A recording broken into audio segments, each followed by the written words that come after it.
Brother Sewing and Crafting family. I'm Angela Wolf, and we are at your side virtually today on Brother Sewing and Crafting Facebook and YouTube page. And today, Emily Thompson is going to be joining us with a super fun project. So if you've never been here before, say hi, say where you're from. I saw some of you mention you thought it was at 12 today. It was just a misprint, so I quickly changed it, so at least it was later. So you can always go back and watch the replay, though. So just so you know the schedule for the week, this show, and then this afternoon, Cindy Hogan's software shut-in got moved a little bit too, so check the timing on that. I believe it's either 2:30 or 3:30 Eastern now. It'll be right after the show. And then on Wednesday, 1:30 on my page for Behind the Scenes, Emily will be along again tomorrow at 3. And then on Thursday at noon, we're going to be sewing buttonholes. So that's your schedule for the week. And I see everybody rolling in. Hello, hello. And so you can see the ladies behind me. We are another hands-on class this week. We are sewing jackets. Very fun. So let's bring up Emily. So great to see you. How are you, Emily? Hi, I'm good. I'm so glad to be here. Oh, so glad to be here. I cannot wait for your project. Your sweater is so cute. Thank you. I will ask if you made it. I did, and my favorite part are the big pockets. Oh, so let me see those. I have to see. Maybe I can step back here. See? Oh, I can carry all kinds of stuff in it. So, yep, this is a free pattern on my site. Anybody can grab it. Comes in multiple sizes, and it's so easy. This is a combination of a sweater knit and like a French terry, but I've made it in all kinds of fabrics. It's super comfy. That's very, very cute. Very cute. So what are you teaching us today? I can hardly wait for the project. Okay, so this is a really easy sewing project, and it's one that my son begged me to make a couple months ago because he had a little drawstring bag and he was keeping his basketball shoes in it, and the bag broke, and he said, "Mom, I need another bag." So I just whipped up a little drawstring bag like this that you can pull tight, and it has grommets here, and this is made out of sweatshirt fleece, which was kind of fun. And then I put their school logo on it so that he could keep his stuff in it. So anyway, but this is sweatshirt fleece, and today I'm going to make it out of kind of a canvas, but we're going to make a simple drawstring bag, which is perfect for hopefully fun summer adventures, or just, going out where you want to throw a couple of things in a bag and head out, or for your kids. So that's what we're going to sew. Very, very fun. I just see that one of our Brother Sewing friends is stuck on the side of the road with a flat tire. Oh, I hope that's soon, and hopefully we can entertain you for an hour without running out your phone. That's right. Oh, hopefully it keeps working. I know, bummer. Okay, so I will let you take it away, because that's a really good idea, by the way. And when you were talking about this, I look at that bag and I think something out of mesh would be great to shove in some things for the beach too. Yes. Totally. So I think there are so many different fabrics that this would work for. And you just kind of play around and, see what works for you. But obviously like a ripstop fabric or things that don't fray would be good. I didn't finish the edges of the sweatshirt fleece, but today, because I'm using canvas, I did finish all the edges with a serger first, just so I don't have to worry about doing that later. So that's maybe one sort of tip. So, all right, let's get started. All right, and as she starts, I saw somebody asking for the website. I'll put it on below in just a second as she gets started. Go ahead, Emily. Thanks.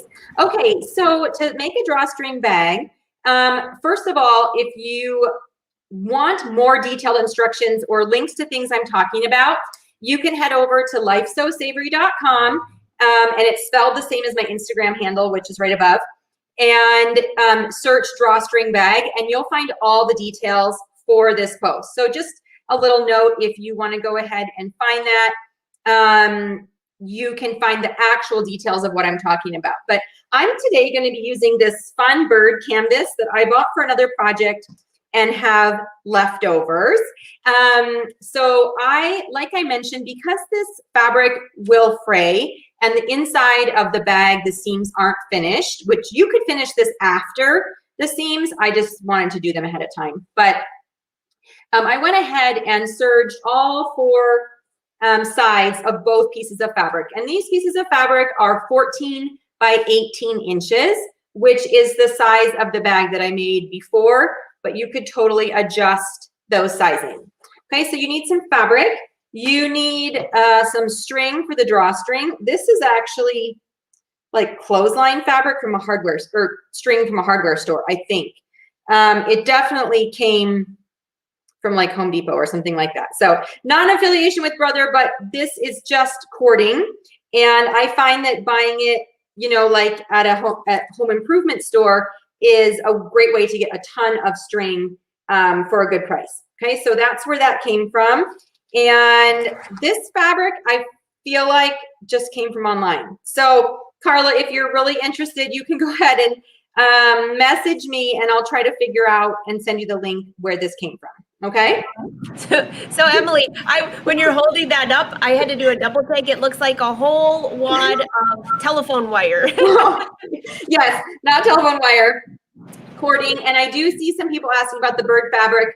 I don't know off the top of my head, but I could probably track it down. So if people are interested, message me privately or separately, or email me, and I can try to figure that out.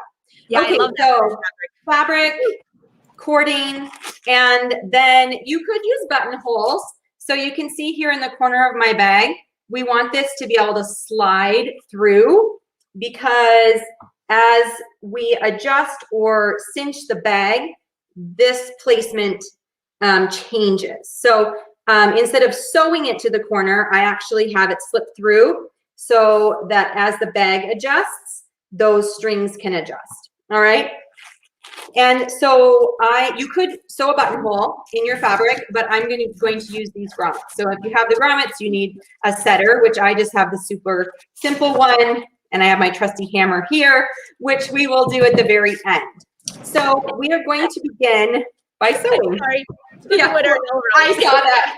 It's actually really easy because it's slippery. So I have had this shoved in a drawer for 2 months, but I'm not super scared about it. I think it will come right out. I love it. But that definitely is something I would do. Okay. Cindy says she has the same fabric. Yay. All right. So let me just switch over my camera here to this one. And we're going to come over here. All right. Looks great.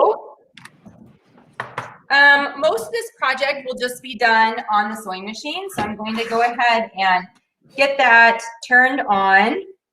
And even though I have my main machines back, I've been keeping this one out because I've actually loved all the bells and whistles that it has. So I haven't gone back to my little machine, even though this one takes up quite a bit more space. What machine are you on, Emily? What machine are you on? This is the Essence 5200. And so it's a combo machine.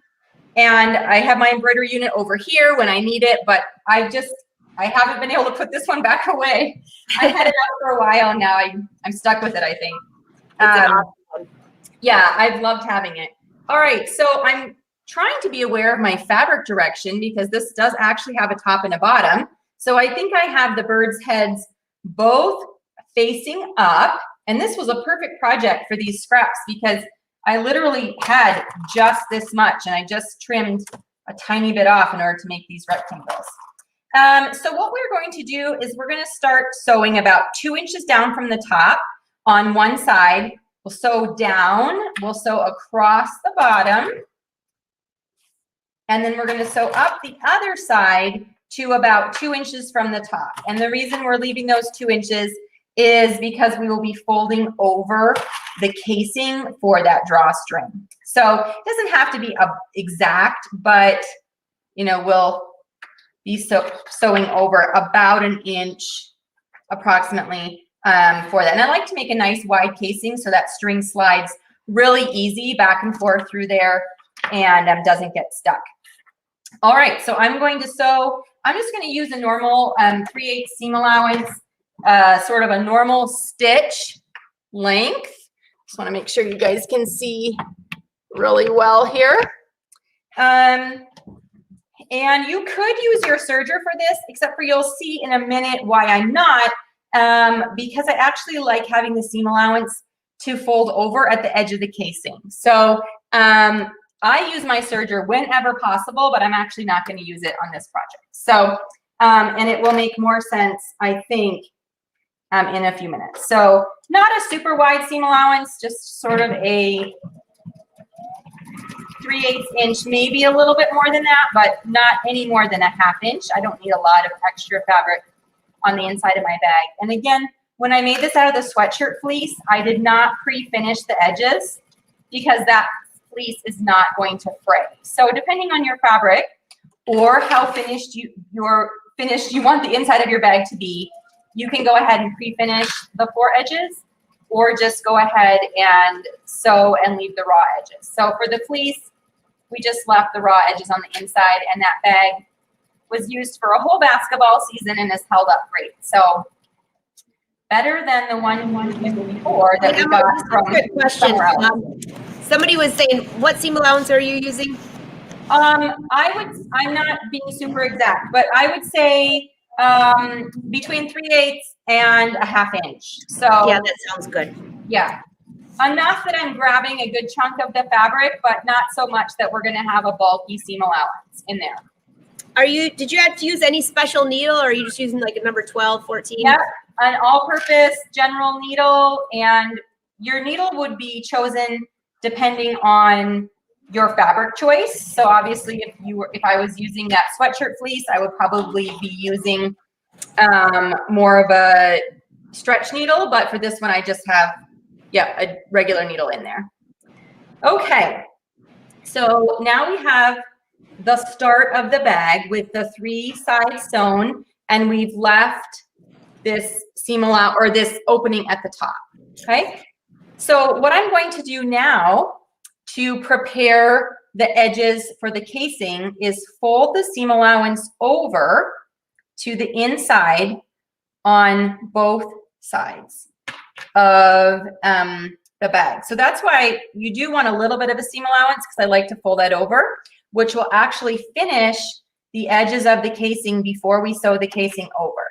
So I'm just using a clip here to fold that over, and then I'll go ahead and top stitch that down here in a minute. But so I'm just going and folding. You should have 4 edges, both sides of each side of the casing, and then you'll just go ahead and try to open up your bag a little bit, and then we're going to stitch down. This is where you might want to make sure you have a thread that is a good color for your bag, because you will see this stitching. Oh shoot, it whacked into one of my clips. Okay, I think it should be fine. Yep, okay, got a plastic in the way. And I'm also stitching a little bit farther down than where this side stitching stops. So stitching down, here's where the side stitching stops, and I went maybe a 1/2 inch past that for sewing that seam allowance over. If you really wanted your bag to be finished, you could stitch actually all the way down your side seam and then have that seam allowance folded over the whole length of the bag. But this is just probably going to end up in my daughter's collection of bags, so I'm not really worried about that. But if you were gifting it or selling it, it might actually be nice, to sew that seam allowance all the way down the side. That makes sense. And everybody is just absolutely loving that fabric.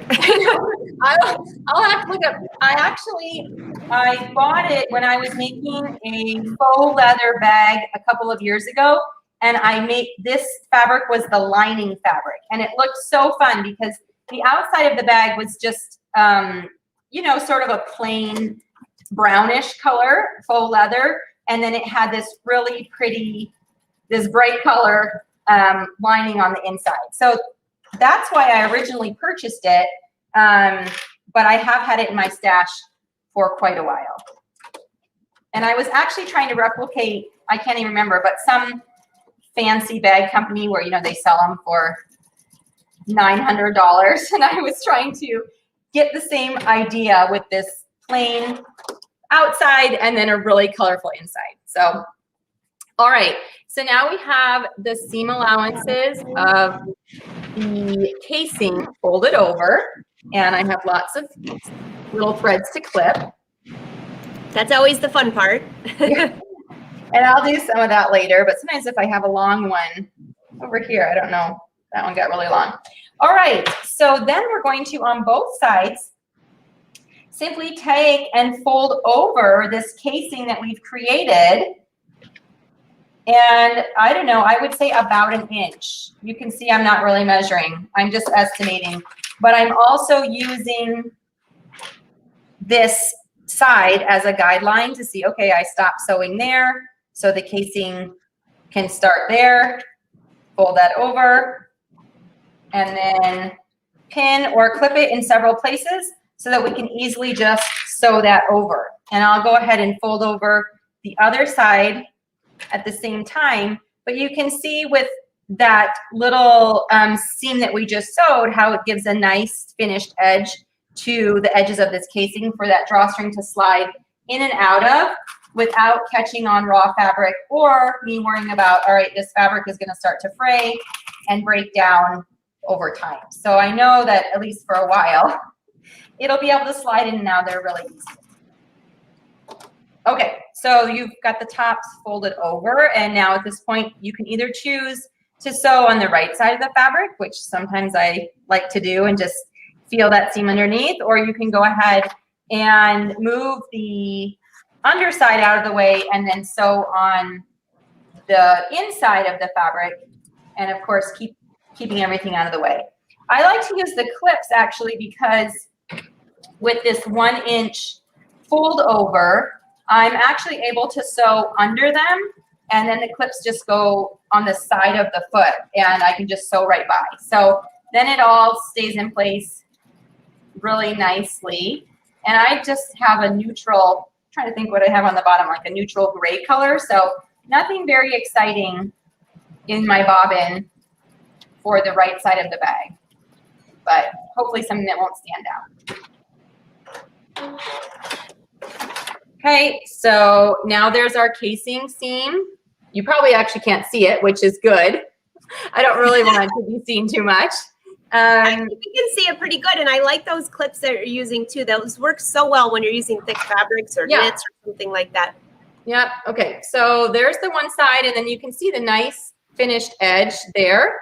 And even on, you know, this is the right side of the fabric, how it's finished up, and then you just have that nice opening that will thread the drawstring through. Nice. Okay, and then I'm going to flip it over and do the same thing on the other side. Make sure that you are thoroughly back stitching at those edges, because I would guess that those edges will get a lot of pull over the times where the bag is open and closed, open and closed. So we don't want any of that to start coming out on our casing or have to come back later, which sometimes I do. I make a project and my kids are like, Mom, this is coming apart, where I didn't do a very good job the first time, probably because I was in a rush. Imagine that. All right, there's the second side sewn. Okay, and then the one other thing we're going to do over here on the sewing side is sew the corners. And actually, I'm going to clip the corners first. Now, I will say when I did this out of sweatshirt fleece, I went ahead and put some fusible interfacing on the corner of the fabric before I put the grommet in. I'm not as worried about it pulling out on this canvas, but if you were, then this would be the time before I went ahead and sewed this, which I will do in a second. I just went ahead and fused the triangle of interfacing here on the corner, and then I turned it right side out after I put that interfacing on, and I went ahead and sewed the corner, and I'll show you what I mean by that. So depending on your fabric, think about, do you need to reinforce that grommet as it gets pulled on? Do you feel like the fabric is going to pull out, or is it going to be okay? So just a little check that you might want to do.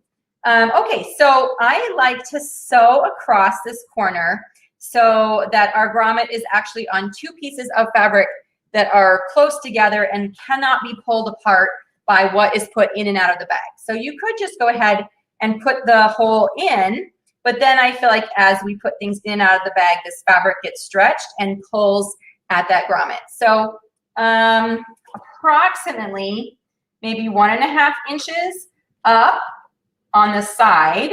We're just going to sew a diagonal right across the corner to just secure that edge and then help provide a nice flat place where we'll stick our grommet in.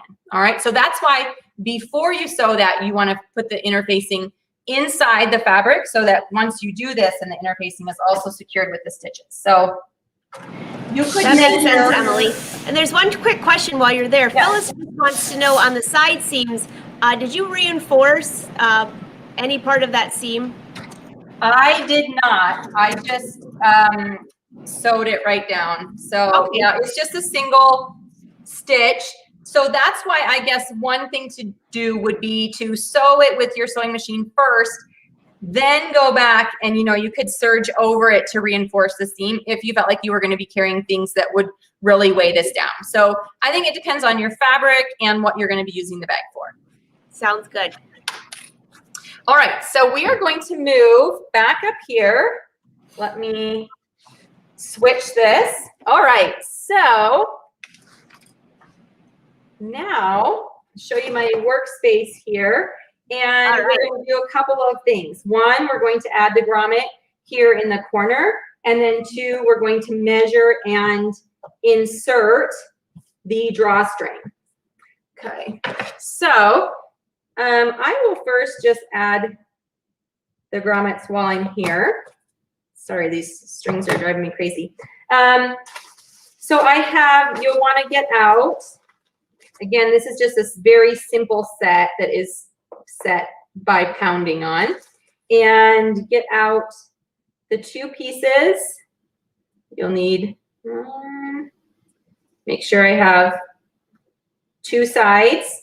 And then I will want to do that times 2, 1 for each side. Sometimes when I buy these packs, I end up with like 1 million of one side of the grommet and not enough of the other. So I don't understand how that always happens, but it's not always very even. And then I'm just going to use these tiny little scissors to create a small hole.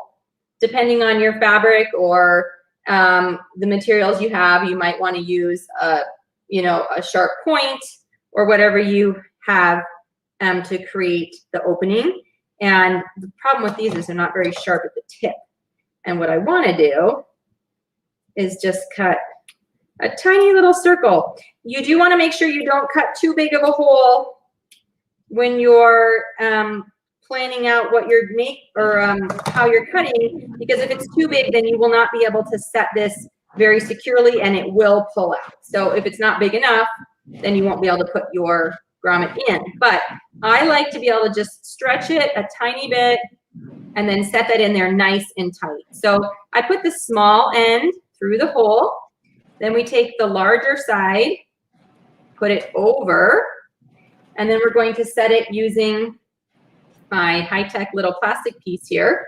Okay, so put that in the bottom, put our setter piece on the top, and then I'm gonna grab the hammer, give it a couple strong whacks, and now you have a set grommet. So if I was doing this all day, obviously I would need a better system, but just to do a couple, this works really well. All right, so let's do the same thing again on the other side. I'm trying to just center it in the middle of my triangle corner here. I love how easy it is to put those grommets in. So easy. I know, I love using them on projects. In fact, I usually use them on my kids' swimwear, like the boys' swim trunks. And I just saw someone talking about in a different, I don't remember where it was, on a different page or something, how they had rusted, but I haven't had any trouble with these rusting. So either I've bought a different kind or I don't know, but I use them in so many different projects. Yeah. And I feel like we get a lot of use out of them. All right, so again, I'm sticking the small end in and then placing that larger side over, centering it in the plastic. I agree, Anne. There's a definite reason for the grommets at the bottom, and you'll see that's where she ran that ribbon through. Yep. Okay, so if you missed the beginning, there is definitely a reason why I'm putting these through. If you don't have grommets or don't want to bother with this, again, a nice strong buttonhole, you could do that in there and then just cut it open. I don't think the string would slide quite as well, but I think it would accomplish the same task. So that would be something you could consider if you didn't want to do the grommets. Okay. So the next thing is we're going to measure our strings, and I did not give you, when I wrote the tutorial for this, I didn't give an exact measurement because I think that this is a fun project to make and can be made in a variety of sizes. So depending on how big you cut your fabric would determine how big you want your strings. So we're going to start by measuring, and you just start at the top corner where we have the casing, and you're going to measure down to the corner and then across to the opposite bottom corner. And that is half as long as you want your string. So I'm going to double that and cut it. And actually, look, I need to burn these edges because this is terrible cording. So let me grab. I was remembering that last time I did this, if I didn't burn it right away, the inside slips down inside and then I can never get it back. So be careful with the fire, but singe the edges. Okay, and that we'll keep that from fraying. And like this one, you know, that was just an even cut. I don't understand how it slides around like that. So I'm just going to burn these right away so I don't have trouble with those ends. Not all cording will burn like this, but obviously this one is made of plastic. And okay, so that is a great way to finish that. So that's one side of my drawstring, and I need to cut the other side. So I'm gonna just burn this edge, which it just, even in those minutes I was fooling around with the other piece, it slides out and all around. Definitely. Hey, do you ever use an awl to get your grommet going? I mean, I used to do that, but you still have to cut it bigger for the grommet. I certainly do. Especially if it's a fabric that I can't cut through easily, I definitely do. And I have one that came with like my little snap set. So, and I use that all the time for other things. Yeah. Great question, Dinah. Yeah. All right. So now we have 2 strings of equal length with all of the edges hopefully burned enough, melted enough that they won't come undone. And let me try to remember, I feel like this is a little bit of a mind bender here on getting this through. So hopefully I will remember how to do it. All right, so I'm going to use just an elastic threader and grab one end of the cord, and then I'm just going through one side of the casing. And because we made our casing nice and wide, you know, we don't need a whole inch for this little cord, but it should slide through really easily. When you get out the one side, you're just going to turn around and go right back through the opposite side of the casing. That's easy enough. I can handle that part. I know. And then I like to pull it out so that, you know, the strings are about the same distance.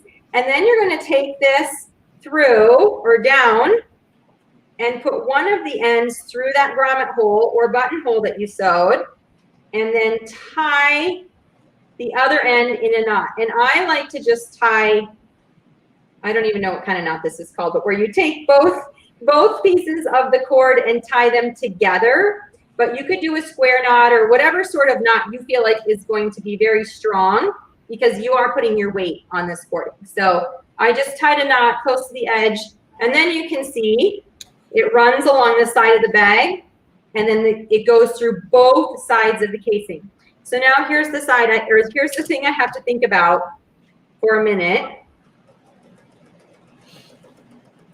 is instead of starting on this side, which I did last time, I am going to start on the opposite side, threading through the casing. So we're going to once again go through one side of the casing, and then coming out and then turning around and going back through the opposite side of the casing. Oh, Lois, great idea. Yes, the brother machines, well, some of them do come with that. I call it where I cut out holes for the end of my buttonholes. That would work good too for the get that grommet going. Okay, so then, and at this point you can check that you've done it correctly, because you should have 2 strings coming out of each side, and then also on each side should be a fold of the string, okay, because they're through opposite directions. And then if you pull like this and it cinches up, then you have threaded it through correctly. If you haven't, then evaluate what you did and try it again. Evaluate it. I like that term, Emily. Evaluate what you did and maybe redo it. Yeah, it doesn't, I don't always get it right the first time. All right, so now you have your cute little bag, and then you can go ahead and pull the straps. This is slightly smaller because, again, I was working with scraps. It is slightly smaller than this one, my gray one, but I was thinking it was for my daughter, so I think it's a good size. And then you can go ahead and, oh my gosh, put it on, wear it on your back. So cute. Take it off, and then it just opens and closes so easily, and the top is drawn up pretty tight. So I feel like, you know, things aren't really going to fall out. So that is my project for today with a cute little bird backpack. I love that, Emily. I love that. And again, what you said at the beginning, and I see a lot of people that rolled in later. Don't worry, you go back and watch the replay. If you're on Facebook, just share this to your page and you can go back and watch it. If you're on YouTube, be sure to subscribe to the Brother channel and you'll never miss a video, but you can go back and binge watch all of these. But that is such a great project, and summer's coming up, and I could think of so many reasons for them to have that. Throw my books in, to take them to the boat. Yeah, a little water bottle. And like you said, I mean, think about, you could make this in mesh. I probably would maybe sew a piece of canvas or ripstop or something to the top of the mesh for the casing, but the whole bottom part could be made in mesh, and it could be, yeah, for sand toys, make it larger for, you know, putting whatever you want in. So I think there's a lot of, I mean, these, you can find these bags. It's not like this is a new idea, but they do go together really easily. And then you can adjust for your size rather than the size that, you know, you can buy. That's probably one size. So yeah. What a fun, easy project. And I did put your website right down below. You can see that, so you can go there. And if you have questions on the fabric, you can message her there too if she can remember where she found it. Yes. If you can, you're better than I am. I can never remember where I find my scraps. Well, sometimes I can go back and check orders. I have an idea, so I'll have to go see if my idea is right. If not, I'm out. So fun. Everybody's saying, what a great project. Yes, yes. Love that, Emily. Yeah, nice and easy. And yeah, if you're having trouble with the threading part, there is like I said, there is a written tutorial on my site if you can't find this video. So between this video and checking that out, you hopefully can find out and see which way to thread the cord and cutting and, you know, sizing, my sizing idea. Not that you have to follow it. You can make it whatever size you want. But. So cute. So Emily, what are you working on tomorrow on the live show? Do you know yet? I think I'm sewing my son a pair of knit shorts because he's, like I think I told you, I don't know if I told everybody, but I have one of my sons is home on quarantine from school for 10 days. This is his like day 4. So I said, well, and he's fine. So I said, I'm going to use you as a model since you're home and sew something for you. And then you have to come on at the end of my show and model it. So I have some French terry and I have a free boys shorts pattern that's just like a fun casual pattern. And so I think I'm going to sew that up. I sewed a pair of shorts for my daughter last week, which turned out fun. And so I think we'll do a boy one this week. And then I have a model at home to wear it for me. Lucky little kid. Yeah. That's awesome. So, and that will be at 3 o'clock Eastern Standard Time, correct? Yes. Awesome. I will be on and sewing that. Great project. And I did not think, so Carla, if you lost your website, just look down below. It's right on the screen, lifesewsavory.com. Really easy. And the Instagram is up above. Can't miss it. And when you do these, if you make a bag like this, be sure to also use #BrotherSews because they love to see what you're working on. Yes. I think we answered all the questions. That was such a clear, concise tutorial that nobody has any questions. They're like, this is awesome. But I did think, by the way, that was a great tip if you're going to do a mesh bag, because I was thinking the same thing when I said taking it to the beach, which is what I would use it for. Then the sand will get through it. But using a different fabric at the top to support that, that's a great tip there. Yeah, or reinforce your seam. You know, I love sewing mesh, but then is sometimes the seams I'm not always sure that they're as stable as I want them to be. So definitely. I agree with that. Everybody's saying love the bag. Emily, this was awesome. I can hardly wait to see you. You will be back on the Brother Sews page. Well, you're here every Wednesday. Yes. But I think it was May, just so everybody remembers, May 25th at 2 p.m. Can't wait. Sounds good. I don't know what I will be doing then, but maybe every summer I sew matching clothes for all the cousins on my side of the family. And there are now 12 of them. And my mom wants them all to have 4th of July dresses and shorts. So maybe we'll sew a dress or something fun just because I will be mass producing them this summer. I'm not sure, but that sounds wonderful. Something fun for kids for summer probably is on the schedule. That sounds like a great plan. Well, Emily, thank you again for today. Brother Sewing and Crafting family, thank you for watching us. Emily, great tutorial. Thanks for having me. I think my jacket class, they all stopped to watch it. We're all going to be making bags. You need a little brain break from the jacket that's maybe a little more technical. Definitely. All right. Well, have a great day. And thank you all for watching. Look forward to seeing you tomorrow. Yes, thank you. All right, and don't forget, by the way, Cindy Hogan will be starting any moment right now. If you're into software shut-in is beginning soon. Sounds all good. right, see you later. Maybe.